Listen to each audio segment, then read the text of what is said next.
News देख रहे हैं आप। मैं हूं आपके साथ नेहा वालिया। उत्तर प्रदेश में विधानसभा चुनाव के लिए अब महज 4 महीने से भी कम का समय रह गया है। ऐसे में तमाम राजनीतिक पार्टियां एक्टिव हो गई हैं। माना जा रहा है कि इस बार सत्तावादी भारतीय जनता पार्टी को सबसे ज्यादा मुकाबला विपक्ष में समाजवादी पार्टी ही दे रही है। इस बीच सरकार ने चुनाव के मद्देनजर एक मास्टर स्ट्रोक खेला है। बता दें कि प्रदेश में विधानसभा चुनाव के लिए मतदाता सूची पुनरीक्षण अभियान 1 नवंबर से शुरू होने वाला है और इसी को लेकर मतदाता सूची पुनरीक्षण अभियान की शुरुआत होने के साथ ही प्रदेश में अधिकारियों के तबादलों पर रोक भी लगा दी गई है। जानकारी के मुताबिक प्रदेश सरकार का लक्ष्य इस अभियान से अधिकारियों को लुभाना भी है, तो वही आयोग की पूर्व अनुमति के बगैर जिलाधिकारी से लेकर ब्लॉक स्तर तक के अधिकारियों को तबादले के लिए पूरी तरह से रोक लगा दी गई है। माना जा रहा है कि ये रोक 5 जनवरी 2022 तक मतदाता सूची के अंतिम प्रकाशन तक प्रभावी रहेगी। यानी कहीं ना कहीं मतदाताओं को लुभाने का भी एक इसे जरिया कहा जा सकता है।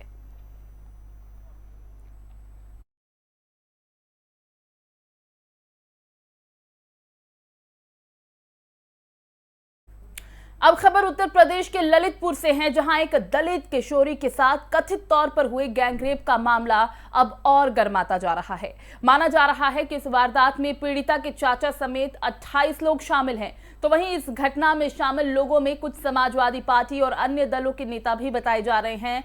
इस घटना के बाद लगातार पुलिस प्रशासन के ऊपर भी संगीन आरोप लगते नजर आ रहे हैं, जिसके बाद पुलिस ने मामले में सपा बसपा के नेताओं और एक इंजीनियर समेत अब तक 7 आरोपियों को गिरफ्तार कर लिया है। आपको बता दें कि एक लड़की से कथित रूप से अलग अलग जगहों पर रेप किया जाने का मामला 22 अक्टूबर को सदर कोतवाली में ये सामने मामला दर्ज किया गया था, जिसके बाद से ही लगातार अब उत्तर प्रदेश की सियासत गर्मा गई है। गिरफ्तार आरोपियों के अलावा पुलिस फरार अभियुक्तों की तफ्तीश में जुटी है। साथ ही आरोपियों की गिरफ्तारी के लिए 8 टीमें तैनात कर दी गई है। यानी इस मामले में 28 लोगों का नाम सामने आ रहा है। सोचिए जरा कि आज भी इस देश में महिलाएं, बच्चियां, बेटियां सुरक्षित नहीं हैं। उनकी आबरू को यूं ही तार तार किया जाता है और ये पहला मामला सामने नहीं आया। इस तरीके के कई मामले बार बार सामने आते हैं।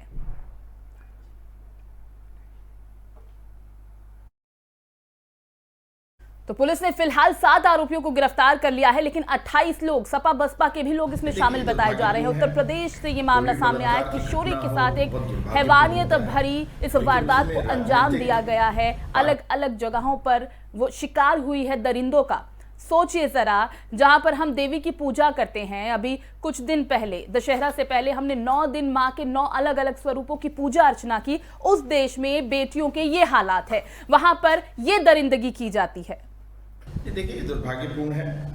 कोई भी बलात्कार की घटना हो तो बहुत दुर्भाग्यपूर्ण होता है, लेकिन उसमें राजनीतिक पार्टी के लोग उसमें हों, जिसमें सपा और बसपा के दोनों ही पाए गए हैं, तो ये गंभीर विषय हो जाता है, क्योंकि उनका चाल चरित्र चेहरा सामने आता है। और जब चुनाव का दौर है, इस प्रकार की चीज़ें जब सामने आती हैं तो जनता ही उसका जवाब भी देती है। लेकिन कानून अपना काम करेगा, कानून सख्त से सख्त कार्रवाई करेगा और महिलाओं के लिए, बेटियों के लिए यहाँ पे उनकी इज्जत पे कोई आँच ना आए, उसके लिए योगी सरकार और भाजपा की सरकार प्रतिबद्ध है। देखिए, जब धर्मांतरण का विषय आता है तो संविधान उसकी इजाज़त नहीं देता, लेकिन तुष्टीकरण की राजनीति से प्रेरित जो राजनीतिक दल हैं, जो अपने आप को सो कॉल्ड सेकुलर कहते हैं, वो इसकी गंभीरता को समझ नहीं पाते। जो अभी 150 करोड़ का ATS के माध्यम से जो खुलासा हो रहा है, उससे साफ दिखता है कि ये विषय की जड़ तक की नहीं जाएंगे तो देश की एकता और अखंडता पर नुकसान होएगा। ये खाली तुष्टीकरण या राजनीति का विषय नहीं बन जाता है। इसलिए जो सो कॉल्ड अपने आप को जो सेकुलर पार्टियां कहती हैं, उनको सामने आना चाहिए और इसमें एकजुट होकर भाजपा की सरकार की मदद भी करनी चाहिए और खड़ा भी होना चाहिए, और धर्मांतरण की क्या जो कर रहे हैं लोग, उनकी निंदा भी करनी चाहिए। अच्छा, जबरन धर्मांतरण के प्रति योगी सरकार का रवैया क्या रहेगा? नहीं, देखिए, हमारा रवैया जो जबरन धर्मांतरण है उसके प्रति हमारा कानून बहुत सख्त किया गया है हम लोग ने, और कोई भी इस प्रकार की करेगा तो उस पर कानून अपना काम करेगा, सजा मिलेगी और इसके लिए पूरी की पूरी एक नई प्रक्रिया, कानूनी प्रक्रिया उत्तर प्रदेश सरकार लेकर आई है और उसके माध्यम तो से देख लीजिए जरा महिलाएं किस तरह आज भी देश में सुरक्षित नहीं है। इसी पर ज्यादा बातचीत के लिए सपा नेता मनोज सिंह है हमारे साथ, बीजेपी से हमारे साथ विनीत शुक्ला जी हैं। पहले तो आप दोनों का बहुत बहुत स्वागत। मनोज जी, पहले आपके पास आना चाहूंगी। बहुत बहुत धन्यवाद आपको नेहा जी। जी, पहले तो ये बताइए कि जहां पर हम 9 दिन पहले बच्चियों की पूजा अर्चना कर रहे थे, नवमी मना रहे थे, अष्टमी मना रहे थे, 9 दिन माँ के अलग अलग 9 रूपों की पूजा कर रहे थे, उसी देश में, उसी समाज में, उसी स्टेट में बच्चियां सुरक्षित नहीं हैं, रेप कर दिया जाता है एक बच्ची का, सपा के भी लोग शामिल हैं।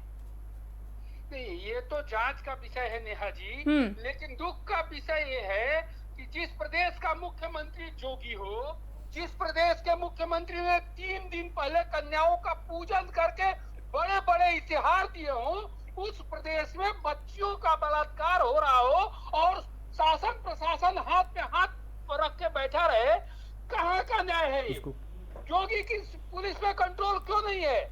इतने बड़े प्रदेश में लॉ एंड ऑर्डर की दशा क्यों है? ये बहुत बड़ा सवाल है, बहुत बड़ा सवाल है। ये बहुत बड़ा सवाल है कि कहीं कभी लखीमपुर में हो जा रहा है, कहीं किसी में कभी हो जा रहा है, कभी लखनऊ में हो जा रहा है। लगातार बच्चियों पे बलात्कार के घटनाओं पे पुलिस अंकुश ठीक है विनीत जी से हम जवाब लेंगे। विनीत जी, क्यों बेटियां आज भी सुरक्षित नहीं है? क्यों आज भी उनकी आबरू को यूं ही तार तार किया जा रहा है? जी नेहा जी, देखिए मैं ये कहना चाहता हूँ, अभी उस बच्ची का मैं बयान सुन रहा था, जब वो 6 साल की थी तब से इन परिंदों ने उसके साथ रेप जैसी घटना का अंजाम दिया, चाहे वो समाजवादी पार्टी के हो या बसपा के। ये सम्मिलित गठबंधन क्या बलात्कार करने के लिए भी इन लोगों ने किया था?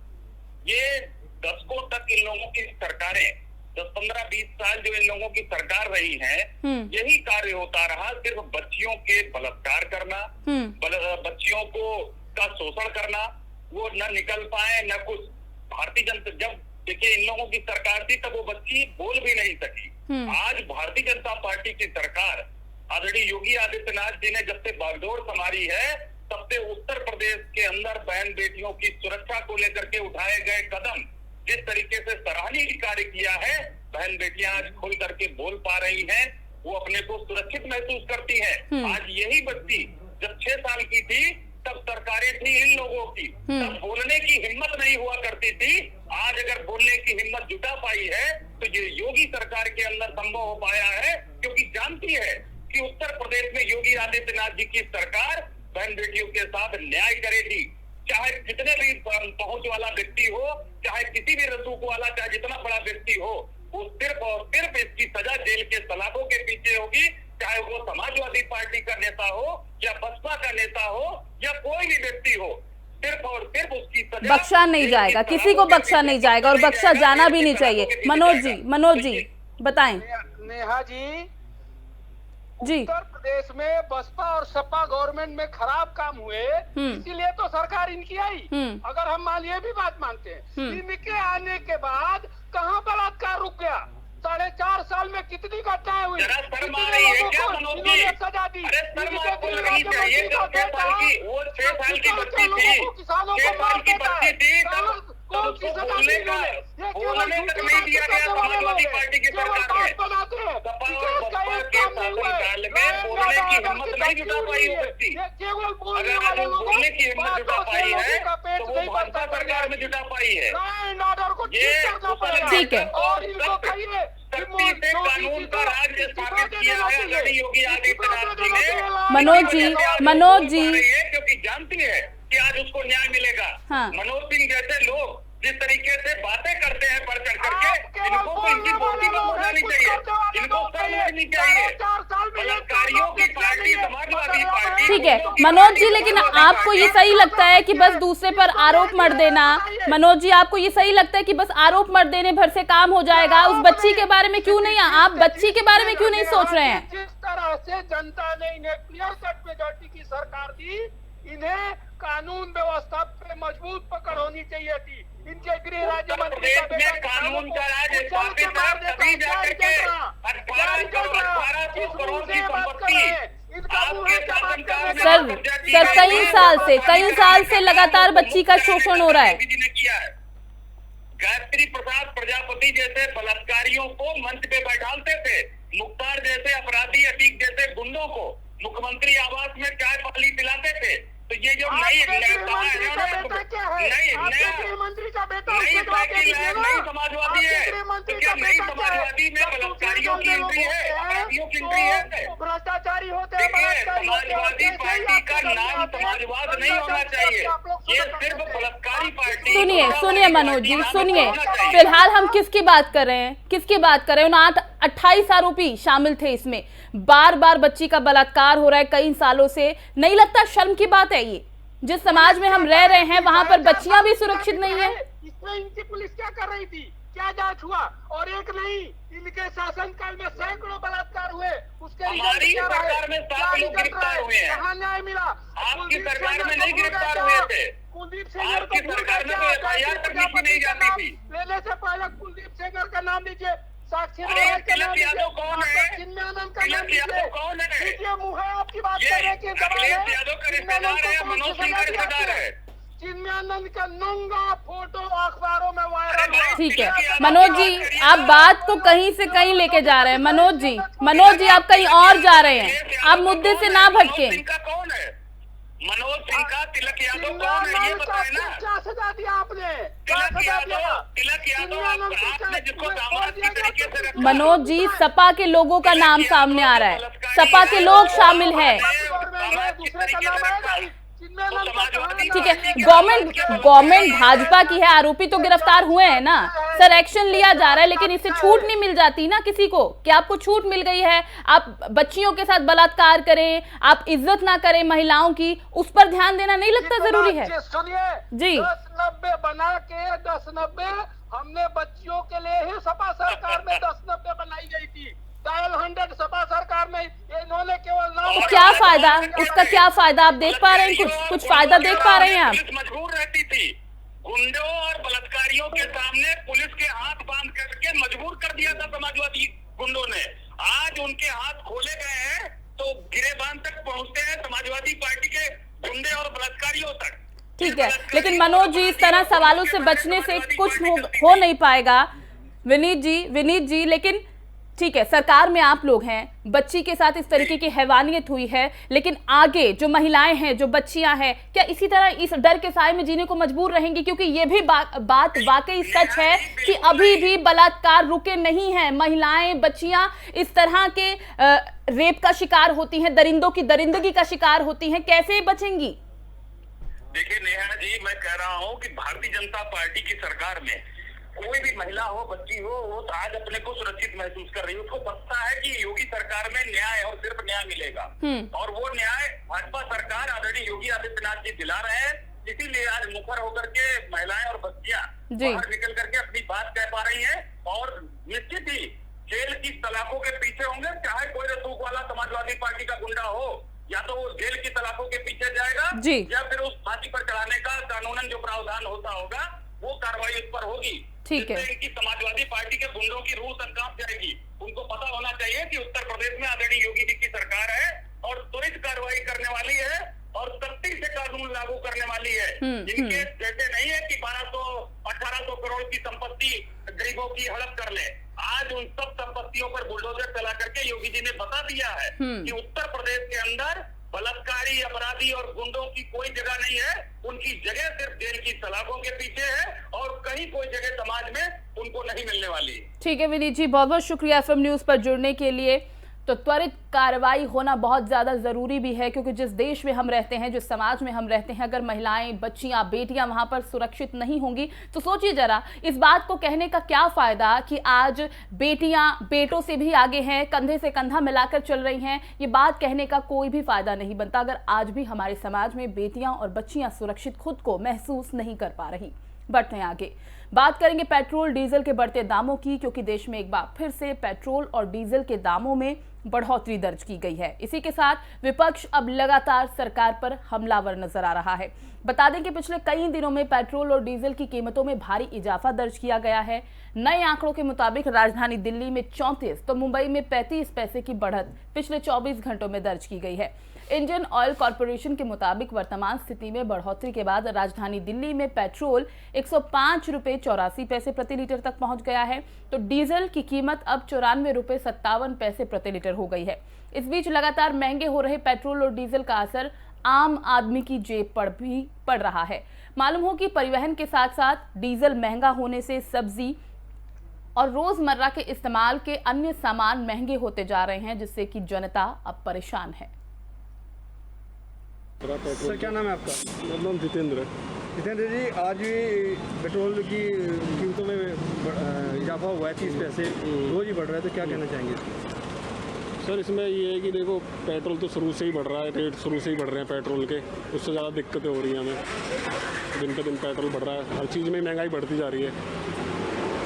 ये सरकार की उसी से बढ़ रही है मेरे हिसाब से। तो कितना जेब पे फ़र्क पड़ता है?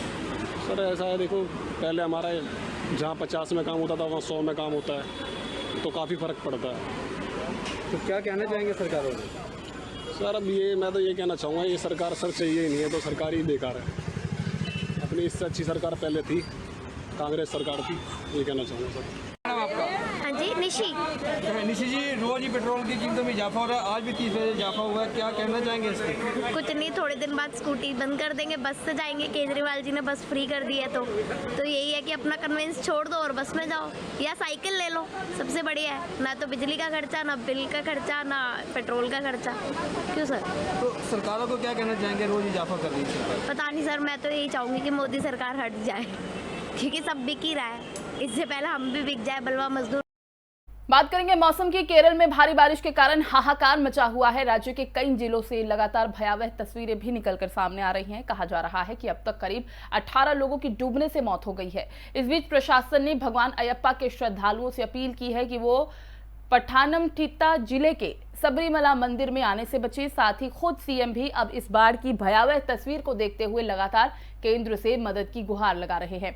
इस बीच केंद्रीय मंत्री अमित शाह ने ट्वीट कर हर संभव मदद देने का भी उन्हें आश्वासन दिया है।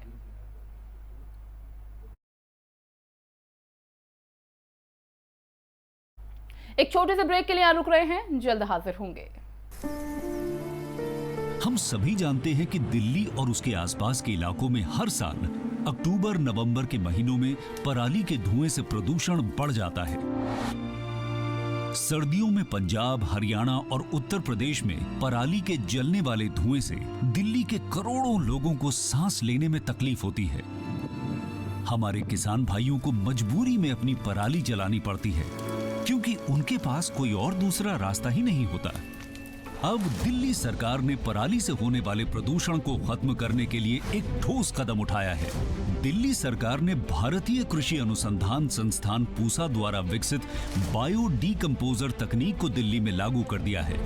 पूसा इंस्टीट्यूट के बायो डीकंपोजर तकनीक से पराली को गलाकर वहीं खाद में बदला जा सकता है। दिल्ली सरकार ने इस तकनीक को लागू कर दिया है और इसका सारा खर्च दिल्ली सरकार उठा रही है। और जब खेत में ही उस पराली का खाद बन जाएगा तो वो जमीन की उर्वरता भी बढ़ाएगा, मतलब किसानों की अगली फसल भी बढ़िया होगी। यही तो हमारे किसानों को चाहिए। और सबसे बड़ी बात, जब पराली नहीं जलेगी तो प्रदूषण भी नहीं होगा। इसमें सबका फायदा है। पहले हमें अपनी पराली जलानी पड़ती थी, लेकिन इस बार हमें ऐसा नहीं करना पड़ा। दिल्ली सरकार ने पराली को खाद में बदलने के लिए हमारे खेतों में ये छिड़काव करवाया। ये बहुत ही आसान था और हमें तो बहुत फ़ायदा हुआ। ये पूरा काम दिल्ली सरकार ने खुद कराया है, हमें तो एक पैसा नहीं देना पड़ा। और हमारी पराली यही खेत में ही खाद बन गई है और प्रदूषण भी नहीं हुआ। ये बहुत बढ़िया समाधान है। दिल्ली सरकार प्रदूषण को खत्म करने के लिए युद्ध स्तर पर तो काम कर ही रही है, साथ ही किसानों की सुविधाओं का भी पूरा ख्याल रखा जा रहा है। ब्रेक के बाद आप सभी का स्वागत है। मध्य प्रदेश की राजधानी भोपाल में भी हिट एंड रन का मामला सामने आया है। बजारिया थाना क्षेत्र में दुर्गा प्रतिमा के विसर्जन के दौरान एक कार भीड़ में घुस गई। इस घटना में 3 लोग घायल हुए हैं, वहीं एक बच्चे को भी गंभीर चोट आई है। मौके पर पहुंची पुलिस ने घायल बच्चे को अस्पताल भर्ती कराया। पुलिस सीसीटीवी फुटेज की मदद से कार चालक का पता लगा रही है। इससे पहले छत्तीसगढ़ के जशपुर में ही एक ऐसा मामला सामने आया था। भोपाल में रेलवे स्टेशन के पास बजारिया थाना क्षेत्र में दुर्गा प्रतिमा के विसर्जन के लिए भीड़ जमा थी और इस दौरान अचानक एक कार भीड़ में घुस आई। कार चालक ने कार को तेज रफ्तार में रिवर्स में चलाना शुरू कर दिया और इस दौरान घटनास्थल पर भगदड़ मच गई और एक बच्चा समेत 3 लोग कार की चपेट में आकर घायल हो गए।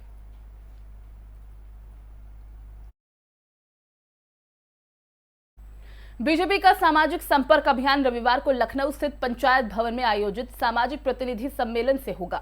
इस सम्मेलन को मुख्यमंत्री योगी आदित्यनाथ के अलावा बीजेपी के प्रदेश अध्यक्ष स्वतंत्र देव सिंह और उप मुख्यमंत्री केशव मौर्य संबोधित करेंगे।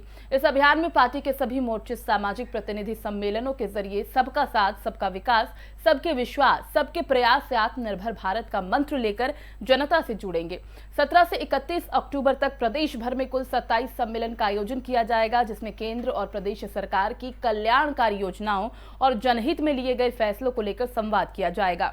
अभियान की प्रभारी और प्रदेश महामंत्री प्रियंका सिंह रावत ने बताया कि इस अभियान में पार्टी संगठन के विभिन्न मोर्चों के पदाधिकारियों और मुख्यमंत्री योगी आदित्यनाथ, पार्टी के प्रदेश अध्यक्ष स्वतंत्र देव सिंह और उप मुख्यमंत्री केशव प्रसाद मौर्य और डॉक्टर दिनेश शर्मा के अलावा कई केंद्रीय मंत्री भी शामिल होकर जनता से सीधा संवाद करेंगे।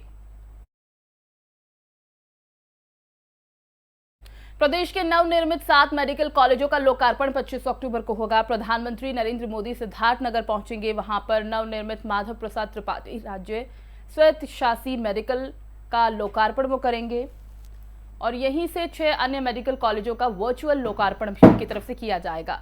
भगवान बुद्ध की धरती सिद्धार्थनगर में आ रहे प्रधानमंत्री के स्वागत की तैयारी की गई है। मुख्यमंत्री योगी आदित्यनाथ ने मौका मुआयना करने के बाद अधिकारियों को हर स्तर पर तैयार रहने के भी निर्देश दिए हैं। मुख्यमंत्री योगी आदित्यनाथ ने कहा कि प्रदेशवासियों को बेहतरीन स्वास्थ्य सुविधाएं देने के लिए हर स्तर पर प्रयास किया जा रहा है। राज्य के हर जिले में एक मेडिकल कॉलेज खोला जा रहा है और इसके तहत सिद्धार्थनगर के नवनिर्मित माधव प्रसाद त्रिपाठी राज्य स्वायत्त शासी मेडिकल कॉलेज का लोकार्पण प्रधानमंत्री नरेंद्र मोदी करेंगे। इस मेडिकल कॉलेज का निर्माण प्रधानमंत्री स्वास्थ्य सुरक्षा योजना के अंतर्गत हुआ है और इसी तरह देवरिया, एटा, हरदोई, गाजीपुर, मिर्जापुर और प्रतापगढ़ मेडिकल कॉलेज का भी प्रधानमंत्री वर्चुअल लोकार्पण करेंगे। इन सभी मेडिकल कॉलेजों में इस सत्र से नीट के जरिए MBBS की 100 सीटों पर प्रवेश शुरू किया जाएगा। जम्मू कश्मीर में सेना के 7 जवानों की हत्या करने में शामिल आतंकवादियों का पता लगने के लिए पुंछ और राजौरी जिलों के वन्य क्षेत्रों में चलाया जा रहा सर्च ऑपरेशन रविवार को 7वें दिन भी जारी है। इस दौरान एक जूनियर कमीशन अधिकारी यानी JCO समेत 2 जवान शहीद हुए और 2 जवानों की मौत के साथ ही पुंछ के सुरनकोट वन में शुरू हुए अभियान में अब तक 9 जवान शहीद हो चुके हैं। बाद में अभियान पुंछ के मेंढर और राजौरी के थाना मंडी तक फैल गया। अधिकारियों ने बताया कि एक JCO और एक जवान का शव मेंढर के नार खास वन क्षेत्र में उस जगह के पास मिला जहां बृहस्पतिवार को आतंकवादियों के साथ मुठभेड़ हुई थी। इस दौरान जान गंवाने वाले जवानों की संख्या बढ़कर 4 हो गई है। इससे पहले राइफलमैन विक्रम सिंह नेगी और योगंबर सिंह की नार खास वन में आतंकवादियों के साथ मुठभेड़ में शहीद होने की पुष्टि हुई थी।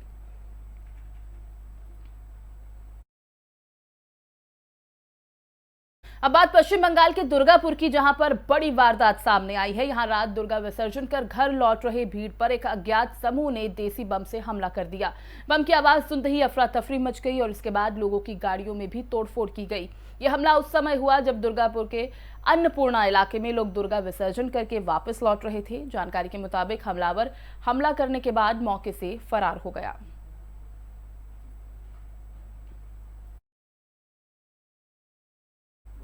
इस बुलेटिन में फिलहाल बस इतना ही। देश और दुनिया की तमाम अहम खबरों के लिए आप देखते रहिए FM न्यूज़।